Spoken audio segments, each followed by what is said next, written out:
Good morning students. નમસ્કાર વિદ્યાર્થી મિત્રો અને મૈત્રીઓ. તો આપણા પ્રશ્નો હવે પૂરા થવા આવ્યા છે. સ્વાધ્યાયનો આ છેલ્લો પ્રશ્ન ચાલી રહ્યો છે અને પછી થઈ જશે ચેપ્ટર નંબર 3 નું કામ પૂરું. બરાબર. તો આપણા સિલેબસનું લગભગ મોટા ભાગની કામગીરી પૂરી થઈ ગઈ છે. તો તમારા પોતાના મહેનત કરવાની રહી છે. અમે તો છેલ્લા 7 મહિનાથી મહેનત કરી રહ્યા છીએ અને અમારું કામ પૂરું થઈ ગયું. બરાબર. તમારું કામ હજુ ચાલવાનું છે. આવતા 5 મહિના સુધી હજુ તમારે નિયમિત મહેનત કરવાની છે, કેમ કે હજુ તમે જીવનમાં સફળ થયા નથી. અમે બધાએ સફળતા મેળવી લીધેલી છે અને અમારો ટાર્ગેટ છે કે અમે તમને સફળ બનાવવાના છીએ. તમે જેટલો વધારે સહકાર આપશો એટલું વધારે અમે તમને સફળ બનાવી શકીશું. ખ્યાલ આવ્યો? અમારે તમને સફળ તો બનાવવા જ છે, પણ જો તમે સહકાર આપશો તો તમે ઝડપથી એકદમ આમ ચપટી વગાડીએ એમ ઝડપથી સફળ બની જશો. અન્ડરસ્ટેન્ડ? તો આ બધી બાબતોને ધ્યાનમાં રાખીને વાંચવાનો જે સમય છે એ પણ વધારવાનો છે અને વાંચવા માટેની જે એકાગ્રતા છે એ એકાગ્રતા પણ વધારવાની છે. ચાલેલા અભ્યાસક્રમનું જે રિવિઝન છે એ રિવિઝન પણ વધારવાનું છે અને એક જ ટાર્ગેટ હોવો જોઈએ કે હું મારાથી બનતા મેક્સિમમ માર્ક લાવીશ. મારાથી વધુમાં વધુ જેટલા માર્ક લાવી શકાય એટલા માર્ક હું લાવીશ. મારાથી વધુમાં વધુ જેટલા માર્ક લાવી શકાય એટલા વધુમાં વધુ માર્ક્સ હું લાવીશ. એક જ ટાર્ગેટ સાથે આપણે મહેનત કરવાની છે. ઓકે. તો આપણા પ્રશ્નમાં વિદ્યુત વિભાજનમાં નિપજ માટે પ્રાક કથન કરો. તો આવા બે પ્રશ્નો આપણે ગયા લેક્ચરમાં ભણેલા જ છીએ કે વિદ્યુત વિભાજન કરીએ તો કયા પ્રકારની નિપજો મળશે આપણે કહેવાનું છે. બરાબર. તો આજનો આપણો પ્રશ્ન છે H2SO4 નું મંદ દ્રાવણ પ્લેટિનમ ધ્રુવો સાથે. H2SO4 નું મંદ દ્રાવણ પ્લેટિનમ ધ્રુવો સાથે. તો H2SO4 નું જે મંદ દ્રાવણ છે, તો જ્યારે દ્રાવણ બહુ મંદ હોય ને ત્યારે ખાસ આપણે એમાં ધ્યાન રાખવાનું કે દ્રાવણ જ્યારે ખૂબ જ મંદ હોય ત્યારે એમાં પાણી જ પાણી હોય. દ્રાવણ જ્યારે ખૂબ જ મંદ હોય ત્યારે એમાં શું હોય? પાણી જ પાણી હોય. બીજી બાબત, કયા વિદ્યુત ધ્રુવો શેના છે? પ્લેટિનમના વિદ્યુત ધ્રુવો છે. એટલે પ્લેટિનમના વિદ્યુત ધ્રુવો પોતે તો નિષ્ક્રિય છે. પ્લેટિનમના વિદ્યુત ધ્રુવો પોતે કેવા છે? નિષ્ક્રિય છે. બરાબર. બીજી પહેલી આપણે કઈ બાબત કીધી? પહેલા કઈ બાબત કીધી કે H2SO4 નું જ્યારે મંદ દ્રાવણ હોય ત્યારે એમાં પાણી જ પાણી હોય. કે પાણી બહુ વધારે હોય. મંદ દ્રાવણ હોય એમાં પાણી ખૂબ જ વધારે હોય. બરાબર. ધ્યાન આપજો. H2SO4 નું જ્યારે આયનીકરણ થશે ત્યારે બનશે 2H+ aqueous અને SO4 2- aqueous. એટલે H+ બનશે, SO4 2- બનશે. હવે આપણે શક્યતાઓ જોઈએ કે કઈ કઈ પ્રક્રિયાઓની શક્યતાઓ છે. તો ધારો કે કેથોડ પાસે રિડક્શન પ્રક્રિયા થતી હોય તો કેથોડ ઉપર શું થાય? રિડક્શન પ્રક્રિયા થશે.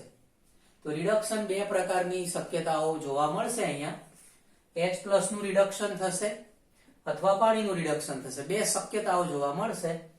H+ અથવા પાણીનું રિડક્શન થતું હોય છે તો H+ નું રિડક્શન કઈ રીતે થશે? તો 2H+ + 2 ઇલેક્ટ્રોન એમાંથી બનશે હાઇડ્રોજન. 2H+ + 2 ઇલેક્ટ્રોન એમાંથી બનશે હાઇડ્રોજન. એનો જે પોટેન્શિયલ છે E0H+/H2 E0H+/H2 બરાબર 0 વોલ્ટ. એ જ રીતે 2H2O + 2 ઇલેક્ટ્રોન 2H2O + 2 ઇલેક્ટ્રોન એમાંથી આવશે H2 + 2OH-. એટલે પાણીનું રિડક્શન કર્યું 2H2O + 2 ઇલેક્ટ્રોન એમાંથી H2 + 2OH- આવશે. એના માટેનો પોટેન્શિયલ છે E0H2O/H2 બરાબર -0.83 વોલ્ટ. E0H2O/H2 બરાબર -0.83 વોલ્ટ. એ જ રીતે ધારો કે એનોડ ઉપર વાત કરીએ તો એનોડ ઉપર ઓક્સિડેશન પ્રક્રિયા થશે. તો ઓક્સિડેશનમાં પણ બે શક્યતાઓ જોવા મળે છે. SO4 2- નું ઓક્સિડેશન થશે અથવા પાણીનું ઓક્સિડેશન થશે. SO4 2- નું ઓક્સિડેશન થશે અથવા પાણીનું ઓક્સિડેશન થશે. 2 SO4 માઇનસ એમાંથી મળશે S2O8 માઇનસ વત્તા 2 ઇલેક્ટ્રોન. એનો પોટેન્શિયલ છે E0 S2O8 minus oblique SO4 minus. Reduction ના મૂલ્યો હોય છે બધા, તો એ છે 1.96 વોલ્ટ. રિડક્શન પ્રક્રિયાના મૂલ્યો છે, રિડક્શન પોટેન્શિયલ ના મૂલ્યો છે, બરાબર. તો મૂલ્યો બધા રિડક્શન ના જ છે. અહીંયા જેટલા આપણા મૂલ્યો લખ્યા છે એ બધા મૂલ્યો કયા છે? રિડક્શન ના પોટેન્શિયલ ના મૂલ્યો છે. તો S2O8 minus oblique SO4 minus એની વેલ્યુ છે 1.96 વોલ્ટ, 1.96 વોલ્ટ, 1.96 વોલ્ટ. પછી પાણીનું આપણે ઓક્સિડેશન કરીએ તો પાણીનું ઓક્સિડેશન થાય એટલે H2O માંથી 1/2 O2 વત્તા 2H પ્લસ વત્તા 2 ઇલેક્ટ્રોન મળશે. 1/2 O2 વત્તા 2H પ્લસ વત્તા 2 ઇલેક્ટ્રોન મળશે. એનો પોટેન્શિયલ કેટલો થશે? તો E0 O2 oblique H2O, E0 O2 oblique H2O બરાબર 1.23 વોલ્ટ. ઓકે, તો આ રીતે આપણને 4 સમીકરણ મળે છે. રિડક્શન માટે 2, ઓક્સિડેશન માટે 2.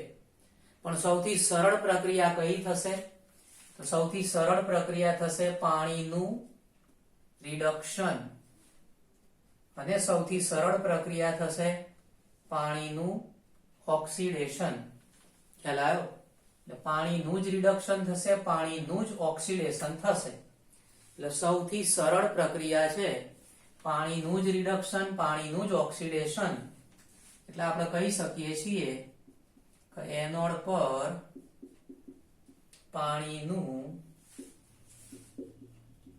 ઓક્સિડેશન થઈ O2 વાયુ મળે. એનોડ ઉપર ઓક્સિજન વાયુ મળશે, કેમ કે ઓક્સિડેશન નું સમીકરણ તમે જોઈ શકો છો. H2O gives 1/2 O2 વત્તા 2H પ્લસ વત્તા 2 ઇલેક્ટ્રોન. તેમાં ઓક્સિજન વાયુ બને છે. કેથોડ પર પાણીનું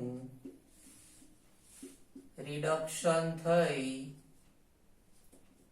H2 વાયુ મળે. હાઇડ્રોજન વાયુ જે ખરો એ મળશે, બરાબર. તો સમીકરણ છે 2H2O વત્તા 2 ઇલેક્ટ્રોન, એમાંથી મળશે H2 વત્તા 2OH માઇનસ. ઓકે, એનોડ ઉપર ઓક્સિજન, એનોડ નો અ, ઓક્સિડેશન પ્રક્રિયાનો અ અને ઓક્સિજનનો અ. એટલે જ્યારે પણ મંદ દ્રાવણ છે H2SO4 નું, ત્યારે એનોડ નો અ આવશે, ઓક્સિડેશન પ્રક્રિયાનો અ આવશે, ઓક્સિજનનો પણ અ આવશે, બરાબર. તો આ રીતે આપણે સરળતાથી યાદ રાખી શકીએ છીએ, બરાબર. એનોડ ઉપર ઓક્સિડેશન થઈને ઓક્સિજન બનશે અને કેથોડ ઉપર હાઇડ્રોજન બનશે, બરાબર. સરસ રીતે લખી લો, મસ્ત રીતે.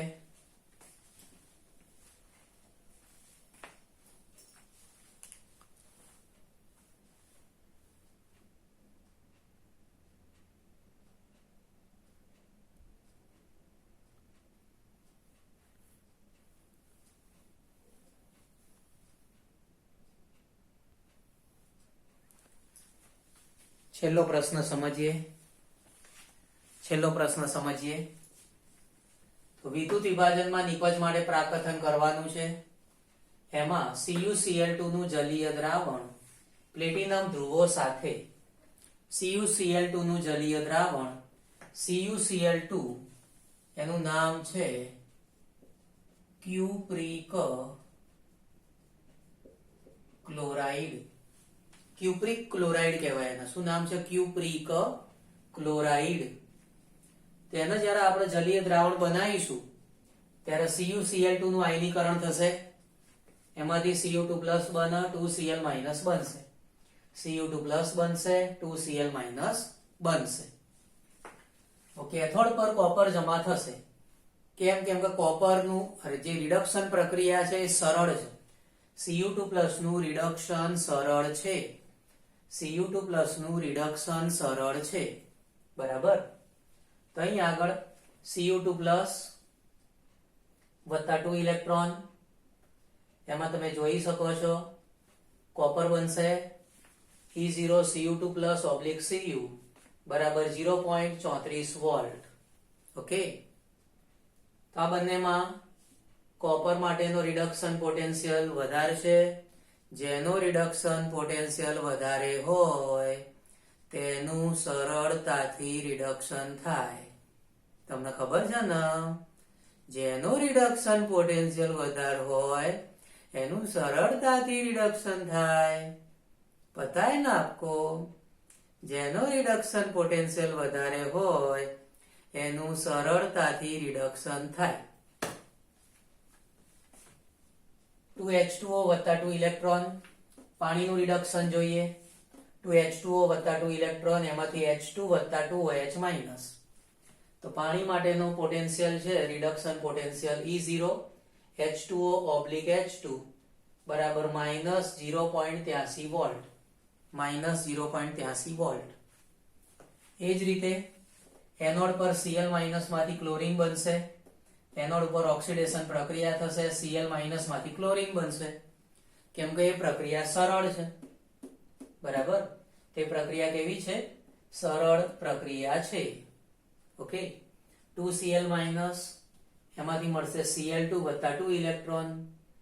પોટેન્શિયલ છે એનો E0 Cl2 oblique Cl minus બરાબર 1.36 વોલ્ટ.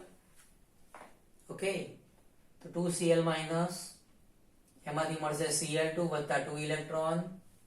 એનો પોટેન્શિયલ થશે E0 Cl2 oblique Cl minus બરાબર 1.36 વોલ્ટ. પાણીનું આપણે ઓક્સિડેશન કરીએ તો H2O માંથી 2H પ્લસ વત્તા 2 ઇલેક્ટ્રોન પ્લસ 1/2 O2 મળશે. મોઢે રાખવાના છે, બધા જ સમીકરણ મોઢે રાખવાના છે. જરૂર પડે તો 5 વાર લખો, 10 વાર લખો, 20 વાર લખો.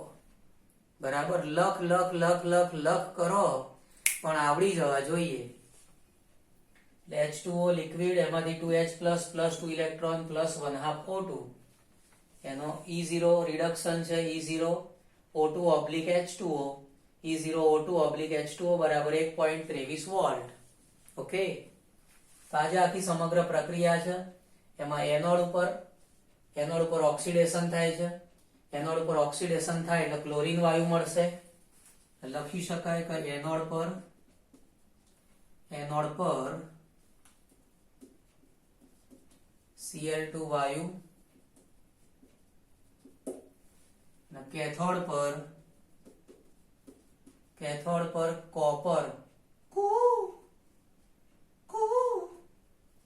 કોપર મળે છે, કોપર ધાતુ મળશે. ઓકે, સરસ રીતે લખી લો, મસ્ત રીતે.